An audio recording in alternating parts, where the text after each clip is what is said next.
Please వెళ్ళకు రావద్దు దయచేసి ఈ ప్రాక్టీస్ బాగలేదు వెళ్ళకు రావద్దు ప్లీజ్ అధ్యక్ష గౌరవ ముఖ్యమంత్రి గారు సభకు వచ్చిన తర్వాత నిన్న మేడిగడ్డలో జరిగింది కానీ లేదా నల్గొండలో జరిగిన విషయాలపైన కృష్ణానది జలాలపైన గోదావరి నది జలాలపైన శ్వేతపత్రము పెడతామంటున్నారు. తప్పకుండా ఆ శ్వేతపత్రం చర్చలో మేమందరం కూడా పాల్గొంటాం అధ్యక్ష. అన్ని విషయాలను కూడా మనము చర్చించడానికి అవకాశం ఉంటుంది. కానీ ముఖ్యమంత్రి గారు వాడే భాష పట్ల మాకు అభ్యంతరం ఉన్నది అధ్యక్ష. ఇప్పుడు ఇక్కడ అధ్యక్ష నేను ముఖ్యమంత్రి గారికి ఒక చిన్న సూచన, మీరు కాంగ్రెస్ పార్టీ ప్రెసిడెంట్గా ఉన్నప్పుడు ఎన్ని విషయాలైనా మాట్లాడవచ్చు, కాంగ్రెస్ పార్టీ ప్రెసిడెంట్గా ఎన్ని విషయాలైనా మాట్లాడవచ్చు. కానీ ముఖ్యమంత్రిగా తెలంగాణ రాష్ట్రానికి ప్రతినిధిగా తెలంగాణ ప్రజలకు ప్రతినిధిగా నిండు శాసనసభలో మీరే సహనం కోల్పోయి మీరే వాడరాని భాషను మాట్లాడితే మీరు ఒక ఎగ్జాంపుల్ను సెట్ చేసినట్టుగా భావించవలసి వస్తుంది. ఇది మంచి పద్ధతి కాదు అధ్యక్ష. నేను ముఖ్యమంత్రి గారు సమయం పాటించాలని నేను కోరుతున్నా. వారికి ఓ ప్రధానమైన బాధ్యత ఉంటుంది, వారి పట్ల రాష్ట్ర ప్రజలకు గౌరవం ఉంటుంది. ఆ గౌరవాన్ని కాపాడుకునే విధంగానే ముఖ్యమంత్రి గారు మాట్లాడాలి తప్ప కోమటిరెడ్డి రాజగోపాల్ రెడ్డి యొక్క మాట్లాడితే బాగుండదు అధ్యక్ష అని ఈ సందర్భంగా చెప్పదలుచు.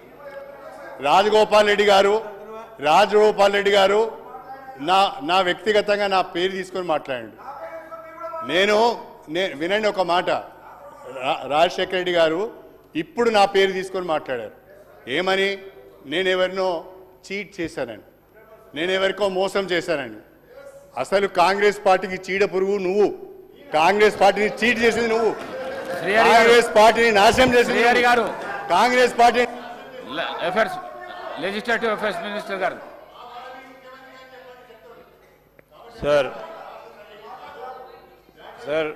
నేను కడియం శ్రీహరి గారు చెప్పిన మాటలకు సంబంధించి అధ్యక్ష ఈరోజు వారిని కోరుతా ఉన్నాం. ఒక సీనియర్ శాసనసభ్యుడు కనుక గౌరవ ప్రతిపక్ష నాయకులు కూడా ఇక్కడ మాట్లాడినా, అసెంబ్లీలో మాట్లాడినా, అసెంబ్లీ బయట మాట్లాడినా కానీ వారు చెప్పిన దాంట్లోనే, వారిలో ఉన్న సీనియర్ శాసనసభ్యుడు చెప్పిన దాంట్లోనే ఒక ఉదాహరణగా నిలబడాల్సిన అవసరం ఉంటుంది అధ్యక్ష. ముఖ్యమంత్రి గారిని, మంత్రులందరినీ కూడా, శాసనసభ్యులందరినీ కూడా ఆ విధంగా మాట్లాడటం అనేది సరికాదని వారే చెప్పారు. ముఖ్యమంత్రి గారు మాట్లాడొద్దు అంటున్నారు, సరే మాట్లాడినప్పుడు ప్రతిపక్ష నాయకులు కూడా బయట కానీ లోపల కానీ మాట్లాడాల్సిన అవసరం ఉంటుంది అధ్యక్ష.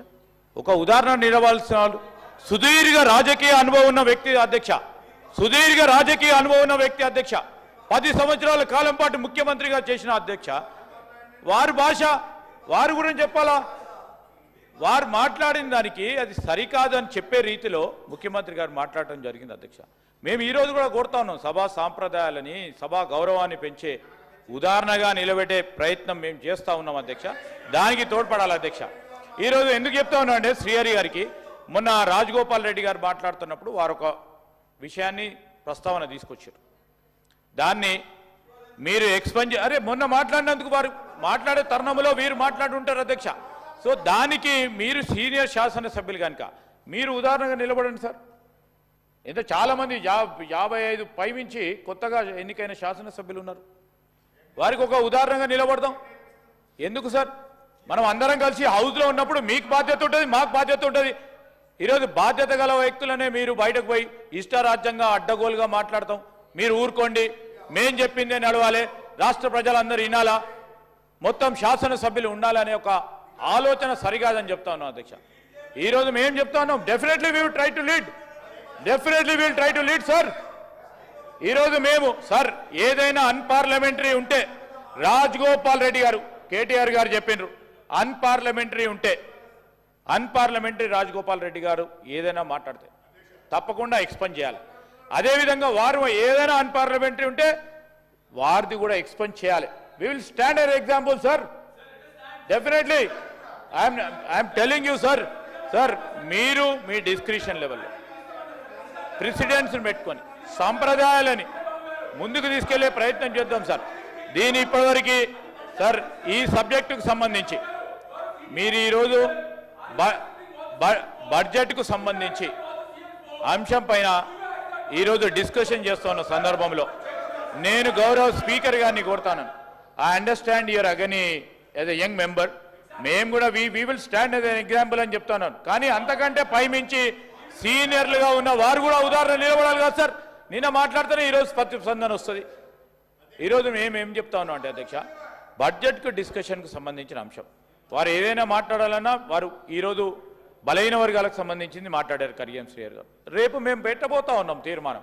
ఆ తీర్మానం గురించి విషయంలో బలహీన వర్గాలకు ఎట్లా మేలు చేద్దామో చెప్పమని చెప్పండి.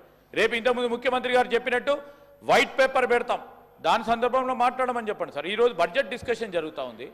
ఆ బడ్జెట్ డిస్కషన్లో వివిధ డిపార్ట్మెంట్లకు సంబంధించిన అంశాలు మీరు కేటగరైజ్ చేసి మాట్లాడుతూ ఉన్న సందర్భంలో